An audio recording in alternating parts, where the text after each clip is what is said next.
तर चला आता आम्ही आलो आहे आदमापूरमध्ये सकाळी 3 वाजता आलो. 3 वाजता आल्याच्यानंतर एक रूम घेतली आणि आम्ही जर झोपलो असतो तर आम्हाला मेकअप करायला टाईम भेटला नसता. आणि जरी टाईम भेटला असता तर आम्हाला 5:30ची आरती भेटली नसती बाळूमामाची.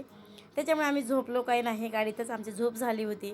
त्याच्यामुळे तर आमचं सगळ्यांचं मेकअप वगैरे चालू आहे. आमचं पण मेकअप झालं होतं, माझं छान अशी काटा. चला आता आम्ही आलो आहे आदमापुरामध्ये बाळूमामाच्या दर्शनासाठी. निघालो आहे आता 5 वाजताची आरती गाठायची आम्हाला. निम्मे लोक गेलेत पुढे, आम्ही राहिलो मागं. आमचं कधी बी मागच राहतं, किती उरकायचा प्रयत्न केला तरी. असं काढा साड्या नेसायचं म्हणले ना उशीर लागतो. इथं पीठ लावा, तिथं पीठ लावा, तिथं पीठ लावा. आहे की नाही का ते? त्याच्यामुळं चला बघा आजचा लुक आमचा. आज बाळूमामाचं आणि कोल्हापूरच्या देवीचं दर्शन घ्यायचं आहे. त्याच्यामुळे आज काटापर्यंत साड्या घातल्यात आम्ही. कसं वाटतंय लुक बघा आजचा. हे गळ्यातलं दुसरं घालायचं तुम्हाला, पण हे चालू जाऊ द्या म्हणलं आता. अगं ते दुसरं सापडलंच नाही मला. किती घरून तयारीला येतोय आम्ही, तरी इथं आलं ना तर एक कुठं गेलं एक कुठं असलंच होतंय. मला माहिती आहे प्रत्येकासोबत असं होत असेल. किती मिनिट ठेवलं तर आहे की किती मिनिट ठेवलं तरी काही ना काही जातच इकडं. 3 आणलेत घरून तर मी गळ्यातले, पण टायमाला एक सापडत नाही. जाऊ दे म्हणलं चला आता आदमापुराच्या दर्शनासाठी.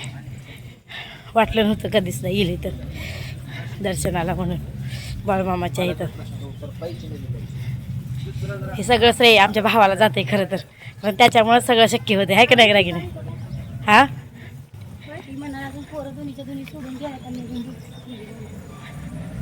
त्याच्यामुळे सगळं शक्य होते. आमचं अर्ध पुण्य त्याला जाणार आहे. तर आपण आपल्या स्वतःच्या घरी तर काही कधी येणार नाही. ती भयामुळेच कुठं बी आपण निघतोय खरं तर. सांगते सगळे म्हणायला लागले ना कुणासोबत फिरायला माहेरच्या तेच की आतापर्यंत आपण जेवढ्या ठिकाणी गेला तेवढ्या ठिकाणी फक्त आवर्जून सांगते आमच्या तिकडले तात्यामुळेच गेलो आपण खरं तर. आमच्या इकडनं फिरणं तात्या म्हणले की एकेकाला कळत नाही तात्या म्हणजे कोण. भावाला तात्या म्हणतोय आम्ही, एकच फक्त भैयामध्ये, कारण त्याचं त्या चुलत्या असं नाव ठेवलेलं आहे. त्याच्यामुळे सगळे तात्यामध्ये तो आम्ही तात्याच होतोय त्याला.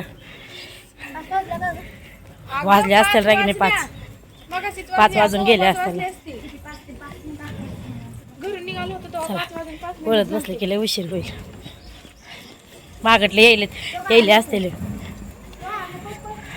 हो आलेच महागडले.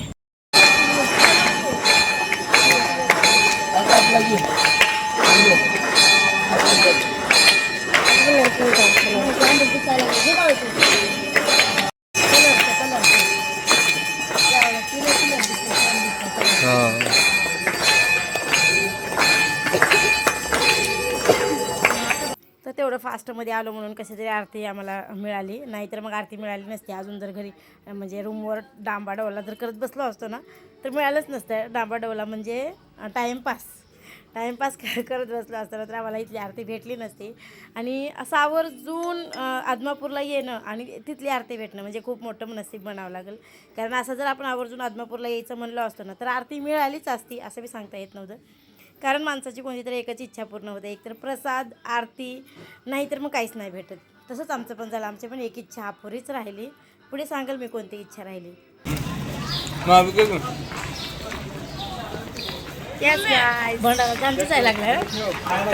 मी तर नको म्हणलं होतं अगं लावायचं नाही म्हणून पुढे आलते त्यांनी ओढून महाग घेतलं. अगं शिवानी देवाच्या बाबतीत तसं म्हणायचं नसतंय. भंडारा कशा पाहिला होती ती काय लावलेलं. बर कोणती इच्छा आमची अपुरी राहिली. तर आम्ही इथं बाळूमामाच्या दर्शनाला आलो होतो. तर इथं आल्याच्यानंतर आम्हाला माहीत नव्हतं की बाळूमामाचा जो खांबा आहे तो नेमकं कुठं आहे. तर कारण आम्हाला सगळ्याला खांब्याचं दर्शन घ्यायचं होतं, खांब्याला फेऱ्या घालायच्या होत्या आम्हा सगळ्यांना. कारण तिथं असं म्हणतात की ज्यांच्या पण अंगामध्ये काही निगेटिव्हिटी असेल तर तिथं गेल्याच्यानंतर आपण 5 जरी फेऱ्या घातल्या ना तर ते सगळं निघून जातं.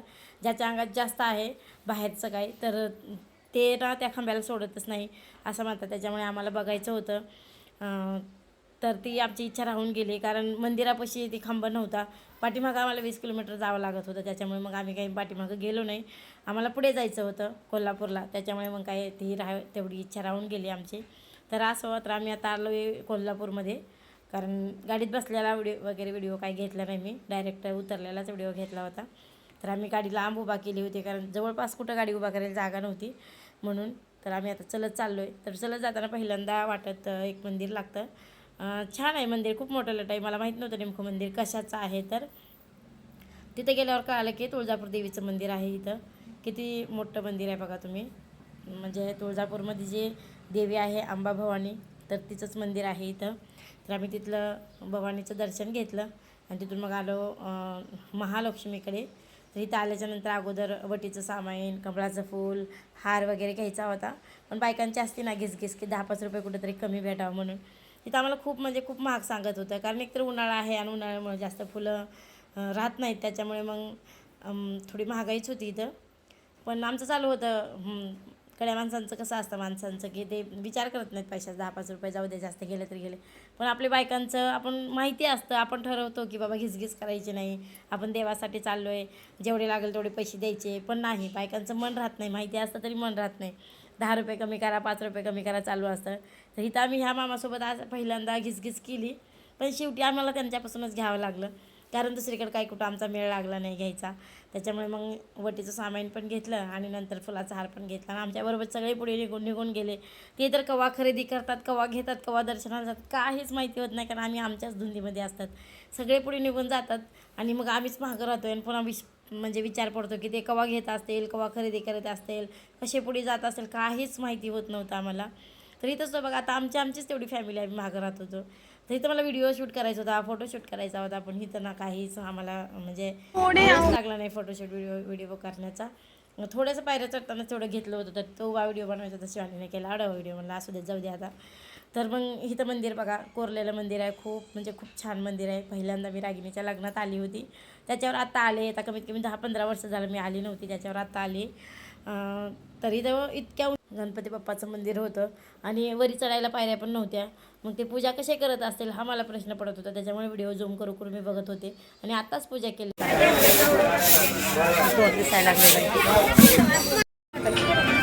ती बी छान वाटायला लागली. हां ते छान वाटायला लागले, मस्त वाटायला. हां ते छान आहे. जिथं जाईल तिथं बायकांची शॉपिंग, जिथं जाईल तिथं बायकांची शॉपिंग. माणसांचं काहीच नसतं, त्यांचं कुठंच काही घ्यायचं नसतं त्यांचं, पण बायकांची शॉपिंग काही सरत नाही की ते घ्या. इथं महालक्ष्मी हार बघायचा होता वहिनीला, त्या खूप वेळ फिरत होत्या, पण त्यांच्या मनासारखा महालक्ष्मी हार काही त्यांना भेटला नाही. पण मग असं जे हातात घेतला होता तर तो एक घेतला आणि तर मला पण हे घेऊ का ते घेऊ, ते घेऊ का हे घेऊ वाटायचं. एक मन म्हणायचं घ्या, एक मन म्हणायचं नको, कारण हे जी ज्वेलरी आहे ते आपल्या इकडे पण भेटते, मग इथं घ्यायचं काय. तर शिवानीच्या हातातली पर्स आहे, तर ती पर्स घेतली होती आता, कारण तुम्हाला गेलेल्या व्हिडिओमध्ये मी म्हणलं होते की माझी पर्स पिऊनं टाकून दिली होती, म्हणून मी ही काळी पर्स घेतली आता अडकवायची. तर चला आता व्हिडिओचा एंड करते. व्हिडिओ कसा वाटला नक्की कमेंट सांगा. व्हिडिओ आवडला असेल तर एक लाईक नक्की करा. बाय.